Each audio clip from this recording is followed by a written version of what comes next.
सभी छोटे बड़े श्रोताओं को सुनीता भटनागर का प्यार भरा नमस्कार।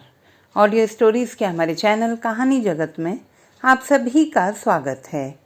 हिंदी कहानियों की श्रृंखला में आइए आज सुनते हैं कमलेश पुण्यार्क जी द्वारा रचित कहानी हनुमान जी मर गए।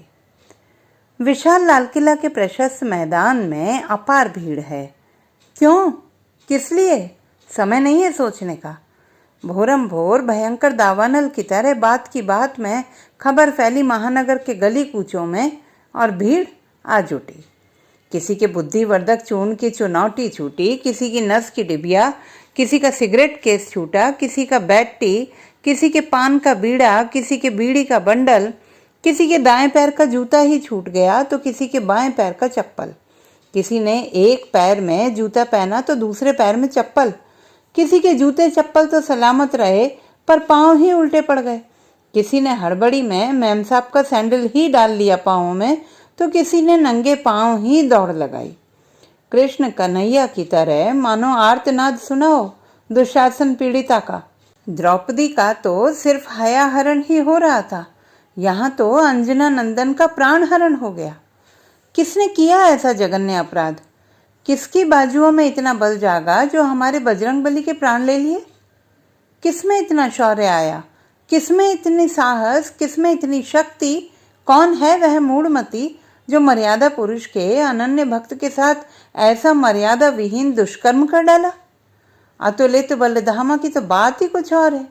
अश्वत्थामा बलिर्व्यासो हनुमानश्च विभीषणः कृपश्च परशुरामश्च सप्तैते चिरजीवनः कि शाश्वतता, महत्ता और गरिमा का भी तनिक ध्यान नहीं रहा। खूंटी पर लटकते कैमरे को कंधे पर लटकाया और कमरे से निकल पड़ा। पत्रकारिता के भाग दौड़ में और कुछ तो नहीं बन पाता, कम से कम हनुमान जी की शव यात्रा में तो शामिल हो लूं। जीवन को तो याद न कर सका पर मृत्यु को कैसे भुला दूं? यह विचार आते ही बलि छली वामन की तरह 3 पग में ही नाप गया लाल किले का रास्ता। अंधा हो जाने के डर से किसी कांड शुक्र ने रास्ते में व्यवधान न डाला। वस्तुतः पत्रकार को व्यवधान डालने के लिए बहुत कुछ हर वक्त मौजूद होता है। वहां पहुंचकर देखा, लगता था स्वर्ग के अक्षय आरक्षण का आवेदन देने आए हों सभी। नेताओं के नॉमिनेशन में भी ऐसी भीड़ नहीं देखी गई कभी जो आज यहाँ देखने को मिल रही है। भारी भीड़ देखकर क्षण भर के लिए कलेजा कांप उठा। भीड़ देखकर किसी पत्रकार का कलेजा कांपे, यह तो ऐसा ही है जैसे पेड़ से पेड़ पर कूदते समय बंदर नीचे गिर जाए। किसी तरह ठेल ढाल कर आगे बढ़ा।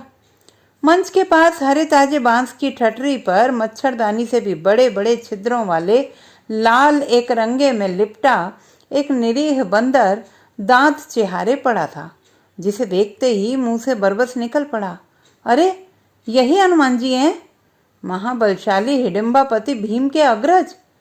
अतृप्त क्रोधित एकादश रुद्रावतार दुर्जय लंकाधिपति के मान मर्दक पवन सुत का यह शूद्र रूप विचारने को विवश हो गया। उधर भीड़ से एक आवाज आई, केसरी कुमार की माया है, जस जस सुरसा बदन बढ़ावा तासु दून कपि रूप दिखावा।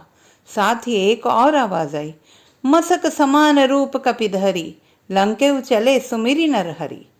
यह सब सुन सुनकर विचार और गहरा गए। जेहि गिरि चरण देई हनुमंता चले उसोगा पाताल तुरंता। तो उसी महिमामय हेम शैलाभ देहम का माया शरीर है यह लघु रूप। उसी अपार्थिव का यह है पार्थिव रूप। हो सकता है, क्यों नहीं हो सकता? प्रबुद्ध जन कहा करते हैं धर्मस्य तत्वम निहिते गुहायाम, परंतु बात बुद्धि को रुचिकर लगी नहीं।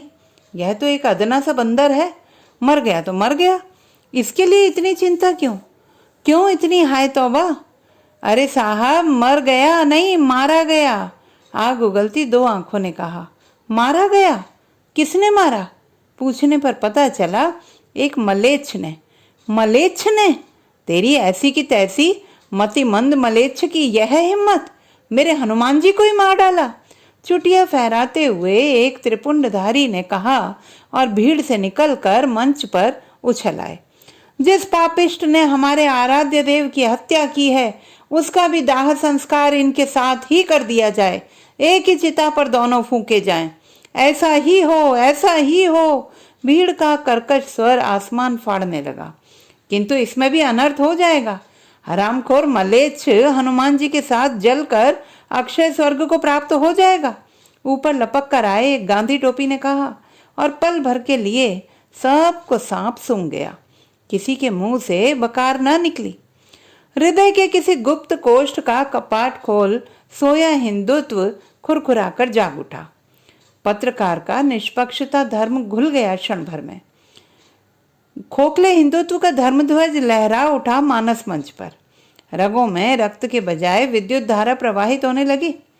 उछलकर मंच पर जा खड़ा हुआ, किंतु मंच पर पहुंचते ही धर्म की खोखली इमारत भर भराकर ढह गई। मूढ़ माया का मृत्तिका घट फट से फूट गया। ज्ञान का तीसरा नेत्र खुल गया। मोहांध क्रोध कामदेव सा भस्म हो गया। रति सी बुद्धि बिलखने लगी। दिल का दर्पण धुलकर स्वच्छ हो गया। विचारों की बाढ़ आ गई। बात अति साधारण सी है। एक अदना सा बंदर मरा है।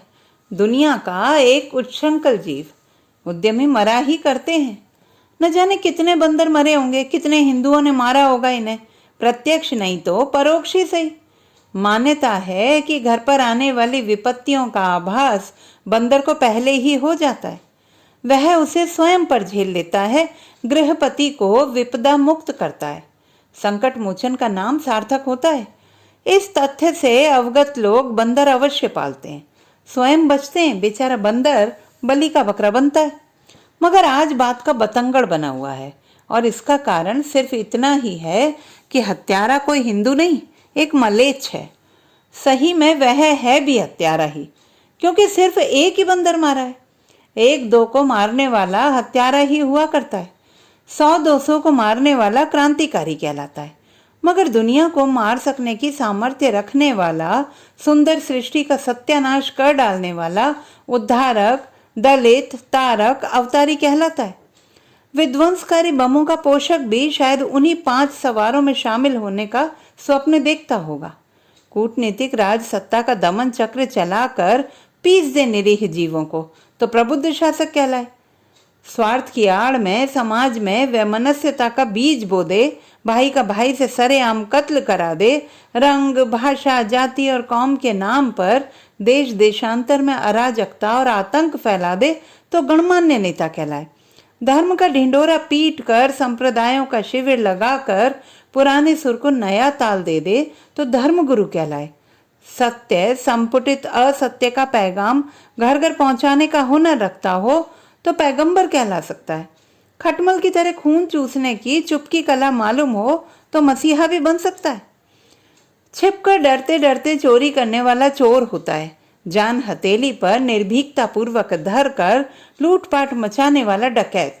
मगर तोंद पर हाथ फेरते बादाम पिस्ते का बर्फी और हलवा खा खाकर धर्म की डकार लेने वाला, धर्म के मोटे आवरण में अधर्म का तांडव मचाने वाला महाज्ञानी और संत कहलाता है।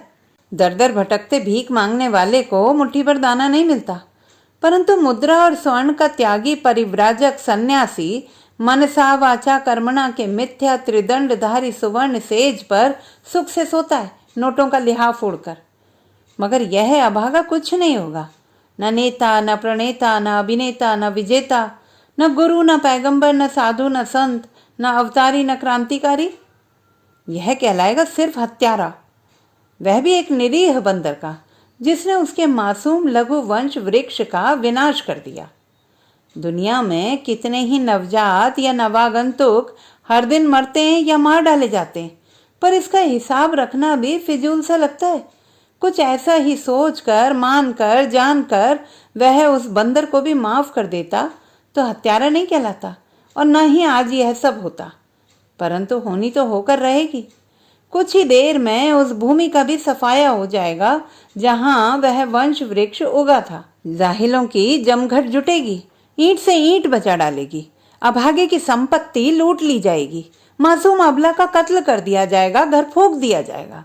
और तब चिंगारी छिटकेगी, विषैले धुएं से वातावरण विषाक्त हो उठेगा, कौमी एकता का बिगुल बजेगा, कटार, भाले, बर्छियां टकराएंगी, खून की नदियां बहेंगी, रक्त की एक ही धार में अनेक कौमों की लाशें तैरेंगी, पर रक्त की धार जरा चूं भी नहीं करेगी। तू हिंदू, तू पारसी, तू मुसलमान, तू ईसाई, चील कौए मंडरा मंडरा कर, ठोकर मार मार कर, नोच नोच कर खाएंगे, जश्न मनाएंगे। और उधर अहिंसा का नकाब लगाकर हिंसा का पुजारी मगरमच्छ सा आंसू बहाएगा। मगर यह सब क्यों? इसी कारण ना कि अभागा बंदर मरा भी तो मलेच्छ के हाथों। अरे मरना ही तो था तो किसी के भी हाथों मरता, आत्मा ना सही महात्मा के हाथों मरता। अपने बच्चे को आप मारें कोई हर्ज नहीं, दूसरा यदि गलती करने पर भी आंख दिखावे तो असह्य है। बूढ़ी या वंध्या गाय बूचड़ खाने का मेहमान बनती है, क्योंकि हिंदू के दरवाजे पर उसका ठौर नहीं। आखिर बेचारा इंसान क्या क्या करे? घर में खाए खूं करते बूढ़े बूढ़ियों को शरण दे कि मरियल सी गायों को? महात्माओं के कुटिया में तो सिर्फ दुधारू गायों का महत्व है, जिसका दूध पीकर हट्टे कट्टे होकर तोंद हिलाकर ऊंचे ऊंचे मंच पर उछल उछल कर गौहत्या विरोधी लच्छेदार भाषणों का जाम मूर्ख जनमानस की प्याली में उंडेल सके। हिंदू के द्वार पर भूखी गाय मरती है, पर कसाई मुसलमान कहलाता है। भूख प्यास से तड़पाकर बीमार बनाकर मार डालना हत्या के दायरे में थोड़ी आता है। हिंदू के हाथों मरी गाय सिर्फ गाय होती है, खूब हुआ तो गया गंगा कर लिया, परंतु मुसलमान के हाथों मरी गाय गौ माता हो जाती है। पहलवानों ने हलवाहों ने न जाने कितने बैल मार डाले नरई दे देकर। कोई बात नहीं, 10 बच्चों में एक संतोष, गधा मारे कुछ न दोष। पर यदि वही बैल मुसलमान के यहाँ मरे तो बैल की परिभाषा होगी धर्म रूप। हिंदू के हाथ मरा बंदर सिर्फ बंदर होता है, मगर मलेच्छ के हाथों मरकर हो गया हनुमान। विचारों की बाढ़ अचानक थम गई। नारेबाजी के शोर से प्रशासन की प्रगाढ़ निद्रा भंग हो गई थी, और फिर वही होने लगा जो कच्ची नींद में झकझोर कर जगा देने से होता है, झल्लाहट, क्रोध। संकट मोचन ने सबको संकट में डाल दिया। स्वच्छ स्वस्थ चिंतन लीन खोपड़ी पर पुलिसिया डंडे बरसने लगे। बाहरी भीड़ तितर बितर होने लगी। लहराता हुआ एक डंडा पड़ा बांस की ठटरी पर भी, और मृत शरीर में चेतना का संचार हो आया। पुलिस का डंडा जादू की छड़ी बन गया। पवन सुत पलायन कर गए फुर्र से उठकर गुलमोहर के गाछ पर। डंडे पड़ते खोपड़ी में फिर विचार कुल बुलाए। महावीर जी की माया है सब, भक्तों की परीक्षा ले रहे थे। तो दोस्तों, ये थी हमारी आज की कहानी। आपको कैसी लगी कमेंट बॉक्स में लिखना ना भूलें। चैनल को सब्सक्राइब करें, लाइक करें और मित्रों के साथ शेयर करें।